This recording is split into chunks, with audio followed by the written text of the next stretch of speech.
میرے شوہر کو اولاد کی بہت چاہت تھی۔ جب میں حاملہ ہوئی تو شوہر بہت خوش ہوا۔ شوہر نے خوش ہو کر اپنی جائیداد کا آدھا حصہ میرے نام لکھ دیا، پر اچانک شوہر کی موت ہو گئی۔ کچھ دن بعد ہی میرے سسرال والے بدل گئے۔ جب میں نے بیٹی کو جنم دیا تو میرے سسرال والوں نے جائیداد کے کاغذات پر میرے انگوٹھے لگوا کر مجھے گھر سے نکال دیا۔ میکے گئی تو بھائی بھابھی نے بھی گھر پر نہ رکھا تو مجبوراً میں بیٹی کو لے کر قبرستان چلی گئی۔ وہاں شوہر کی قبر پر بیٹھ کر رونے لگی اور بیٹی کے ساتھ رات وہیں شوہر کی قبر کے پاس سو گئی۔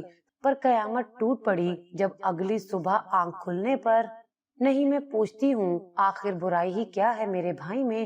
لاکھوں میں ایک ہے، اچھا کماتا ہے، 4 جماعتیں پڑھ بھی رکھی ہیں۔ تمہاری شہزادی بہن کا دماغ آسمان پر کیوں چڑھا ہوا ہے؟ بھابھی کے چیخنے کی آواز میں صاف سن سکتی تھی۔ میں باورچی خانے میں چھپی بیٹھی تھی مگر میرے کان بھائی اور بھابھی کی آوازوں پر ہی لگے تھے۔ تمہارے بھائی میں کوئی برائی نہیں مگر ندا اس کے لیے ایسا نہیں سوچتی، وہ اس سے شادی نہیں کرنا چاہتی۔ لو بھلا یہ کیا بات ہوئی؟ ایسا نہیں سوچتی تو سوچ لے، ذہن بنانے میں دیر کتنی لگتی ہے۔ سچ تو یہ ہے کہ تمہیں اپنی بہن کا رشتہ میرے بھائی سے نہیں جوڑنا چاہتے، ورنہ اس کی جرت نہ ہوتی انکار کرنے کی۔ بھابھی انگارے چباتے ہوئے بولی، ہاں یہ سچ ہے، میں وٹے سٹے کی شادی کے سخت خلاف ہوں۔ بھائی نے بالآخر صاف بات کہی جسے سننے کا حوصلہ بھابھی میں نہ تھا۔ ایک تو پڑھائی نے تم دونوں بہن بھائیوں کا دماغ خراب کر دیا ہے، اب یہ بھی مان لو کہ تمہاری بہن کسی اور کو چاہتی ہے اور دیکھنا وہ شادی بھی اسی سے کرے گی۔ بھابھی کی بات سن کر میرا دل دھک سے رہ گیا۔ اپنی بکواس بند کرو، میری بہن پر الزام لگانے سے پہلے 10 بار سوچ لیا کرو۔ بھائی غصے سے دھاڑا تھا، یہ الزام نہیں ہے سلیم، دیکھنا یہ سچ تم پر جلد ہی کھل جائے گا۔ بھائی کے غصے کو دیکھتے ہوئے بھابھی نے کچھ نرم لہجے میں کہا تو بھائی کسی چیز کو ٹھوکر مارتا باہر نکل گیا، جبکہ میں اپنے دھڑکتے دل کے ساتھ وہیں بیٹھی رہ گئی، کیونکہ جو بھابھی نے کہا وہی سچ تھا۔ میرا نام ندا ہے، ہم 2 بہن بھائی تھے۔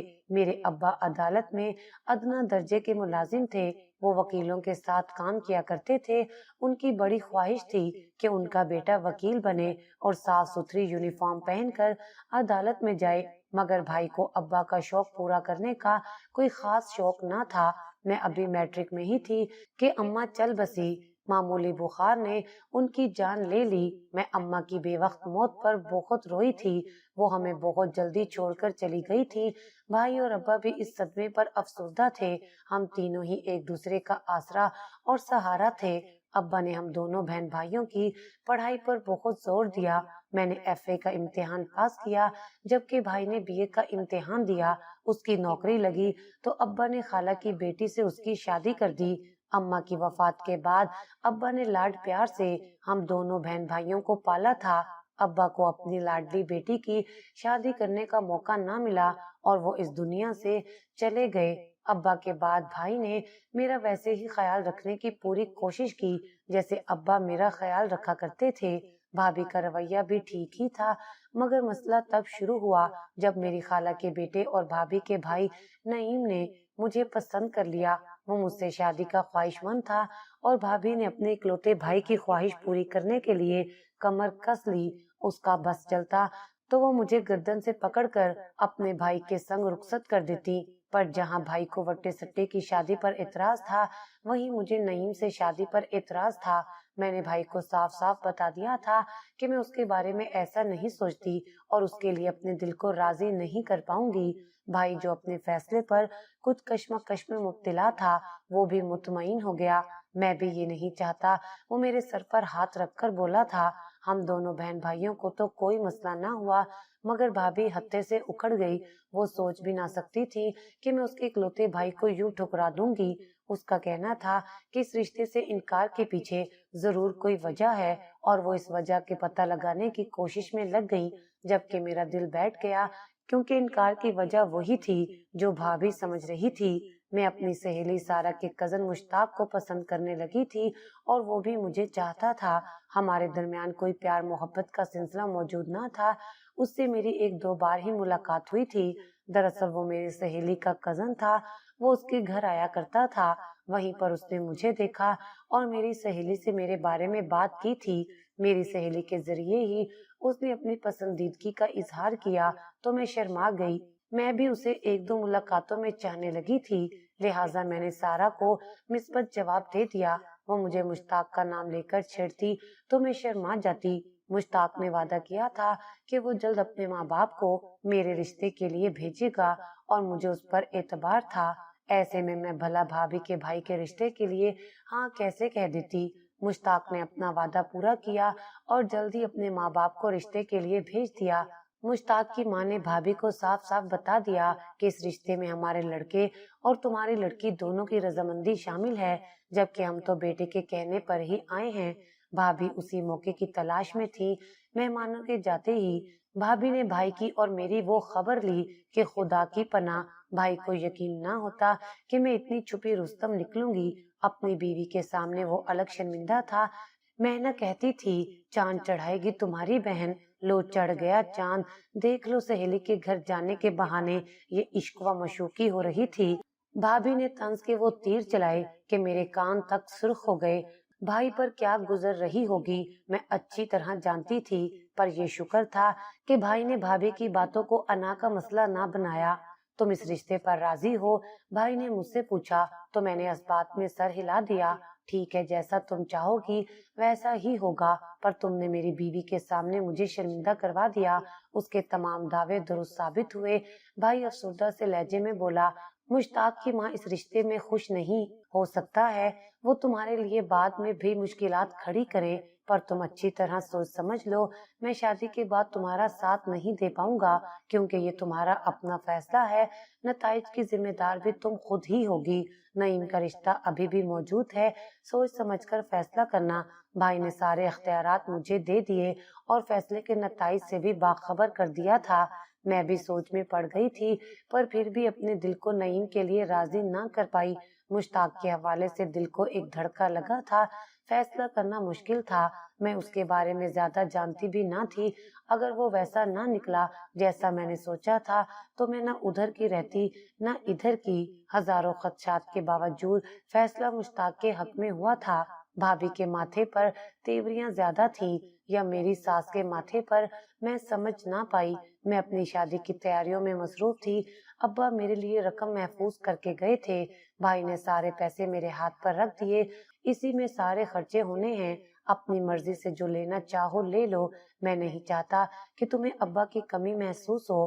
میں اپنی اماں کی طرح سلیقہ شعار تھی۔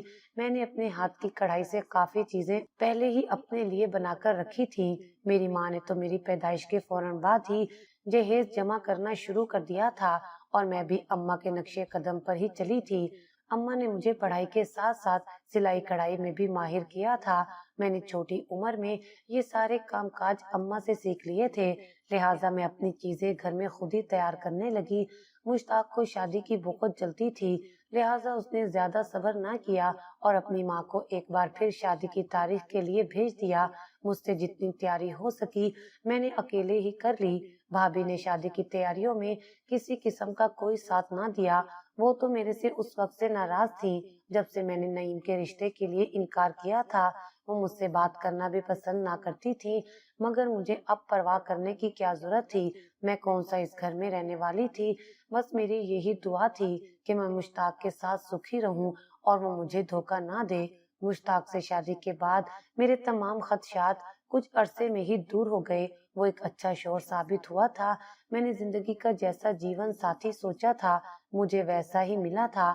مشتاق میرا بہت خیال رکھتا تھا۔ میرے سسرال والوں کا رویہ میرے ساتھ کچھ ٹھیک نہ تھا، مگر مشتاق کے سامنے وہ مجھے کچھ نہ کہتے۔ دراصل مشتاق انہیں مجھے کچھ کہنے کا موقع ہی نہ دیتا، وہ خود ہی سب سے نپٹ لیتا اور مجھے پیچھے کر دیتا۔ یہ بات وہ بھی جانتا تھا کہ میں اس کے گھر والوں کی پسند نہ تھی۔ شوہر اچھا ہو تو سسرال والوں کا رویہ جیسا بھی ہو، اس بات سے اتنا فرق نہیں پڑتا، لہٰذا مجھے بھی سسرالیوں کے رویے سے کوئی خاص فرق نہیں پڑتا تھا۔ میری زندگی میرے شوہر سے شروع ہو کر میرے شوہر پر ہی ختم ہو جاتی تھی۔ میں گھر کے کاموں میں بڑھ چڑھ کر حصہ لیتی۔ مجھے شروع سے ہی کام کرنے کی عادت تھی، کیونکہ اماں کی موت کے بعد میں نے چھوٹی عمر میں ہی سارا گھر سنبھال لیا تھا۔ میں یہاں بھی گھر کے کام کاج بڑھ چڑھ کر کرتی تھی۔ میری ساس اس بات پر خوش تھی کہ میں نے آ کر سارا گھر سنبھال لیا تھا۔